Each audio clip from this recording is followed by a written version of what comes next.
TV 2025 40-day fast. So we're on today, day 26. We're on day 26 of the fast. So we only have 14 days left. 14 days left, y'all. Okay, to Passover Sunday. So today is our fourth Little Sunday. Because remember, these Sundays are called Little Sundays. And every Sunday before we get to the Passover Sunday. And on these little Sundays, you can take a break, okay? You can take a break from your fast and you can kind of, indulge in some of those things that you were refraining from over the past week. But as always, I like to remind y'all to not to go buck wild. Don't go buck wild. Don't go all willy-nilly. Because sometimes you can go so buck wild, so willy-nilly that it's hard to go back that next day. All right. Because I know I've taken me a little break. I done took me a break today. So, and and I even got a little sidetracked because I had so much to do over this weekend. I was at my granddaughter's state championships for gymnastics. So with me being out at and doing stuff at kind of a different time, it kind of threw things a little off schedule. But even if you get sidetracked, even if it get a little off schedule, you can always jump right.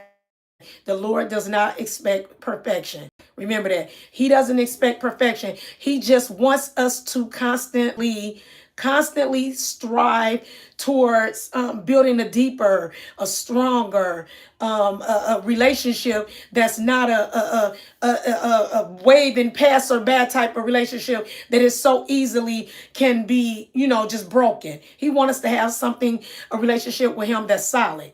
Okay, so that's what this 40 days is about you getting closer to him, but not as soon as the 40 days is over. Now all of a sudden you back to doing every single thing in life that you were doing. And I'm not talking about as far as the eating and the fasting part.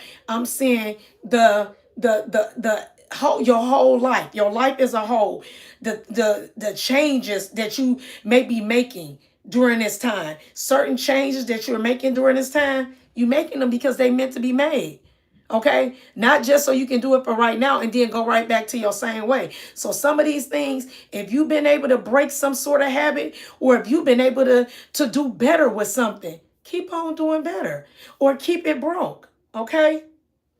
All right. So as always, I like to remind you all, it's never too late. It's never too late to structureize your fast. It's never too late to have structure in your life in any aspect. So if you want to be involved in this fast from a structure perspective, you want to fill out the form. So when you're praying, you'll be praying with some sort of direction. Go into the post section of my YouTube channel, and there you will find a form that says 40-day fast commitment form. On the front side of that form are your fasting options from a food perspective.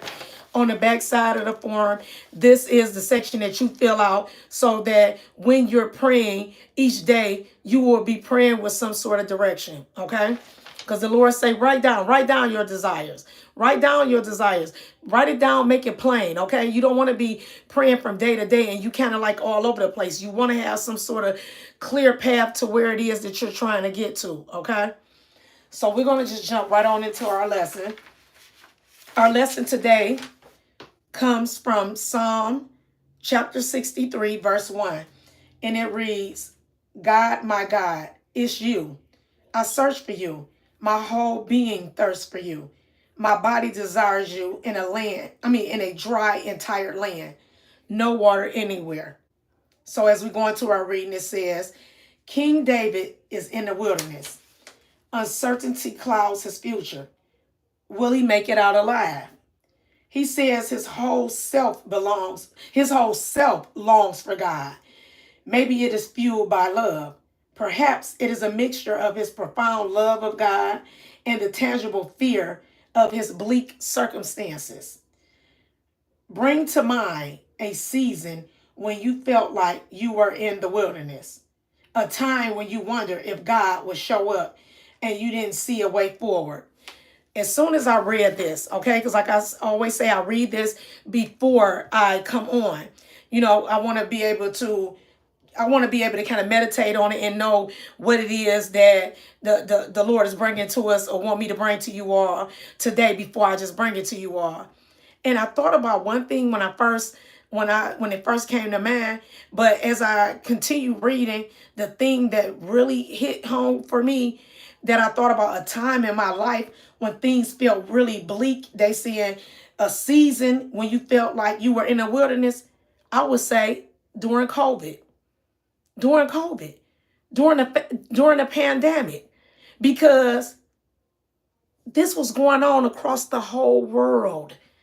That was one of the scariest times in my entire life, that I know that no matter where you were in the world, everybody could relate to each other. Every one of us could relate to each other. People were dying every single day in record numbers. Okay, it was something that was unlike anything that I had ever seen in my entire life. I'm sure it's something like anything that anybody had ever seen. But my grandmother kept on saying, when I would talk to her on the phone during those times, because we had not got a chance to see each other for like probably over a year and something, because people weren't going into each other's homes. And she definitely was not, her being in her 80s, my grandmother wasn't letting anyone in her home other than my uncle who lived upstairs from her, and that was even minimal during the pandemic. And she kept saying that she could remember. My grandmother was born in the 30s, and she kept in the 1930s, and she kept saying that her mother and her father, that they used to talk about this. They used to talk about back when this went on. She said her mother said that this happened when she was a small child. Okay, it was a pandemic when my great grandmother was a child, and this occurred in the 1920s. So I'm thinking this is what was the Spanish flu. And my grandmother said that when she was born, when they was growing up, that her mother used to talk about that they had this bad flu that came across the world, and that it killed a lot of people, and they was having to wear masks and things like that.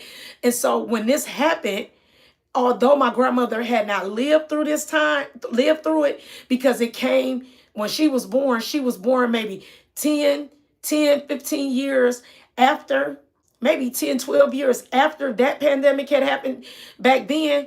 She knew about something like this happening because the people were talking about it. They had went through this about a decade ago. So now she said that she never would have thought that she would have lived to see something like this happen in her day and time. So I'm sure a lot of people can agree with me that during that time when that pandemic was going on, you lived every single day like it was your last. You lived every single day like it was your last. Even though right now we still should live every single day like it's our last. So meaning, live your life to the fullest. Live your life to try to be out here trying to figure out what is my purpose, and getting to that purpose and fulfilling that purpose. Because really, you don't know which day is your last day. But when that pandemic was going on, as I like to say, baby, all of us were living our lives as if it was our last, because we truly did not know if it was. Okay, I'm sure it's not a person in this world. It's not a single person in this world that was not affected by the pandemic. Meaning, you had a family member, you had a friend, you had a coworker, you had a neighbor, you had someone who passed. I ain't even just saying just caught it. Because I caught the pandemic about 14 to somewhere between, I'm going to say, even as has about 20 different of my family members, different extensions, all caught it at the same time. And when I say we were so scared, and one of my family members that caught it during that time, he wasn't with us, but he happened to catch it at the same time. He was in another state. And some of the ones that lived in the state that he lived in, they had came here to Detroit, to Michigan. And some of the ones that came here had actually caught it. He had ended up catching it, I guess, from someone in Vegas, Las Vegas, where he lived. And with all of us that had it, he was one of our family members during that time that passed. I'm sure it's not a single person that will watch this live, watch it later, that will say that they were not affected by this pandemic. The world changed as we knew it. The world changed as we knew it. This, all the stuff that we doing right now, a lot of this stuff that we doing right now is as a result of the pandemic occurring. So we can relate to how David was feeling back in those times, that feeling of uncertainty. Okay? So it says in the remaining verses of Psalm 63, David declares his trust in God's presence, power, and glory. He believes that God will show up, provide protection, and his enemies will be conquered. So they said that David declares his trust in God's presence. That's what I was doing, and I'm sure a lot of people was doing it. Okay, I'm sure, because I mean, what else could we do? What else could we do during the time of the pandemic other than trust in the Lord? Other than believing him, okay? Because I mean, I guess what was the other option? Panic. What was panic gonna get you? What was gonna panic wasn't gonna make it no better. We had to wait that situation out. So they say that David, he trusted in God's presence, in his power, and in his glory. And that's what I did during that time. I trusted that if God wanted me to be here, that he was gonna allow me to be here. I'm here. If God wanted you to be here, he was going to have you to be here. You here, right? If you able to watch me on this, if you able to watch me later, you here, okay? So that's the one thing that he wants us to do. He wants us to trust in his presence. He wants us to trust in his power. He wants us to trust in his glory, okay? Put it all in his hands and leave it alone from there, because that's all we could do with the pandemic. It was nothing we could do but wait that situation out. And when I think about it, when I'm thinking about extensions, it was another family member that passed during that time as well, like literally right when that time was going on. So we had a couple of family members, a number of my coworkers, it was just like a devastating, like it seemed like every other day, probably about 4 or 5 people from my job passed. And it was all in my same age group. It was an unbelievable thing. The pandemic was one of the scariest situations that I have ever had to live through. And I'm sure that a lot of you can relate to that. So it says, he believes that God will show up, provide protection, and his enemies will be conquered. And he proclaims this amidst his unknown future. We had an unknown future. When that pandemic was going on, they were saying they was coming up with a cure, or not a cure so much, but they was coming up with a vaccine. I was wondering, how the heck are they coming up with a vaccine? I'm not gonna lie, I literally was wondering, because it seems like, to me, from the little bit of understanding that I have about the development of vaccines, they be in the labs working on that stuff for years and years. So how is it that when a pandemic all of a sudden come up, they saying that they coming up with something in a matter of some months, 5, 6 months, 7 months. So even now, even with the pandemic going on, with them saying, oh, okay, they about to have a vaccine, and some people was like, oh, I can't wait till they get the vaccine together. I wasn't one of those people. I'm not gonna lie. I wasn't one of those people like, I can't wait till they get the vaccine together. Because I literally was wondering, like, what is that vaccine gonna be? Who they gonna test it on? How they gonna know if the vaccine is gonna work? So now I was in a different level of fear, because I was too scared. I was one of those people that was too scared to allow them to put it into my body, because to me, my thought is, how they gonna get the results of how it's gonna work out is from us, from you.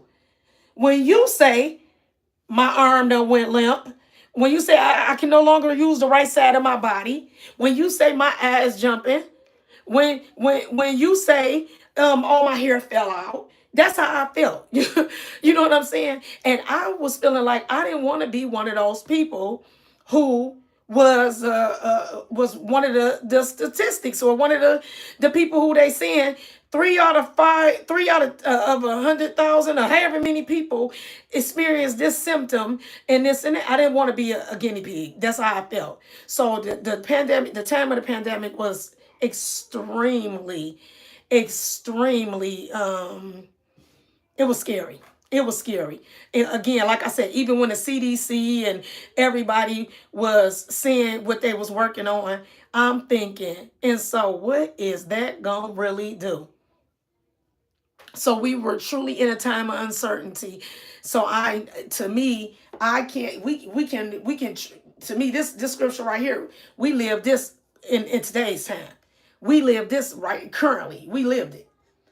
So it says, think about something uncertain in your life, the communities or the worlds. Something else that's uncertain in our lives right now is as far as our the way the economy is going. The economy is up in the air so much right now that people are in a place that you don't even know if in the next month you're going to have a job.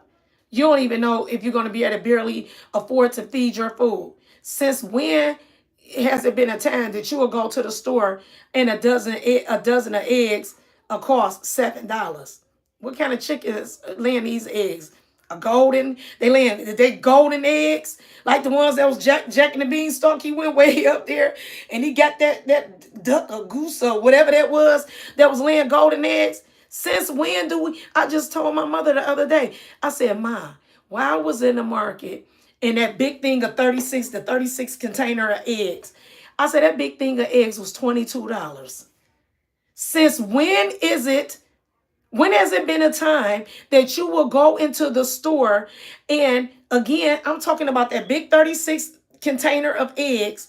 Since when have you seen eggs that were $36? What's in these eggs that the value of them are $36? We are living in an uncertain time, okay? Because we use eggs for a lot of different things. You use eggs not just to cook an egg, you know what I'm saying? You use eggs in many things that you cook, okay? Well, my mother was saying, dang, I wonder if we would have to do something like maybe going to powder eggs or something like that. We are living in uncertain times right now, people. We can relate to what's going on in the Bible. We just in a different year, but we are living in uncertain times. Please do believe that. It says, God's invitation today is to seek God. Seek him while we still can. We better do it while we still can, because there will come a time when seeking him won't be as easily as it is now. Just like how it was for people back in the biblical days, how it was difficult. Just like how it was back in the times when the kings and the queens was really ruling and they wanted everybody to be under the Catholic religion, and the people was trying to be Protestants and things of that nature. They was killing them, burning up their Bibles and all kinds of things of that nature because they demanded that you be the religion that they say you be. Okay, there will be a time that it will not be as easy to make a choice and just say, this is the religion that I want to follow. So do it while you still have the freedom to do so. It says, thank God for God's powerful presence and to believe that God is at work. He always at work, y'all. God is always at work. Even when it don't seem like it, he's always at work. Say, in the uncertainty of the wilderness and in the promised land. So as always, y'all know, there's always an exercise down here at the bottom of the lesson. And they're saying to practice breath prayer for 2 minutes. So I guess they're saying that you can set a timer nowadays. You know, we got a timer on everything. It's funny because I asked Alexa one day. I said, Alexa, just to see what she'll say. I said, Alexa, what you been doing? And she said she been setting a lot of alarms and timers because that's pretty much all I use her for. But you can use Alexa, Siri, Google, whoever, however you want to do it, and you can set a 2-minute timer. And during that 2-minute time frame, what they're saying to do is a breath prayer. Every time you breathe in, say the word Jesus. And then they say, and then every time you exhale, they say the word trust. So basically they saying to Jesus, inhale Jesus, trust. Jesus, trust. Jesus, trust. Just do that for 10 minutes. For 2 minutes. That's what they're saying. To do a breath exercise, a breath prayer where you're just saying, Jesus, inhale, exhale, you're saying trust. You're just getting yourself focused. Just, hey, I ain't got to say a whole lot. I don't have to say a whole lot. I'm just letting you know, Jesus, I trust you. Jesus, I trust you. Jesus, I trust you. Jesus, I trust you. Jesus, I trust you. And that's our prayer today. Jesus, I trust you. Jesus, I trust you in the midst of everything. Jesus, I trust you in in the midst of uncertainty. Jesus, I trust you in the midst of heartache, of hard times. Jesus, I trust you. Okay? Jesus, I trust you, and I will continue to seek your face. All right? Lord, we thank you for yet another day. Jesus, we trust you. These and all blessings we ask in the name of your son, Jesus Christ. I pray. We pray. Amen and thank God. So again, as I said, we're in day 26. We're on day 26, 14 days in. All right, we doing good. Y'all doing good. Congratulations to you all. I want you to pat yourself on the back because it's not the easiest thing to refrain from things that you really like or love to do. So I want to congratulate you. Even if you say, I messed up. I messed up 2 days, 3 days. I did. I did. I messed up. So what? I messed up too. I messed up too, but I just picked that bike back up, like I say, and I put my feet on them pedals and I ride it. I ride. That's what you do. That's what you do. As always, I like to remind you all that if you are not subscribed to Miss TB TV, make sure you subscribe. Make sure you press that notification bell so you can get me every time I come on live, every time I drop a video or a short, every time I post something in my post section. You will be sure to get it. But you have to make sure you subscribe. Make sure you share and make sure you like. All right. I want to remind you all that I will be praying for you because I'm always doing that. And I would like for you to pray for me. I wish you all a safe day. I wish you all a blessed day. And I will talk to you all later. Bye. All right.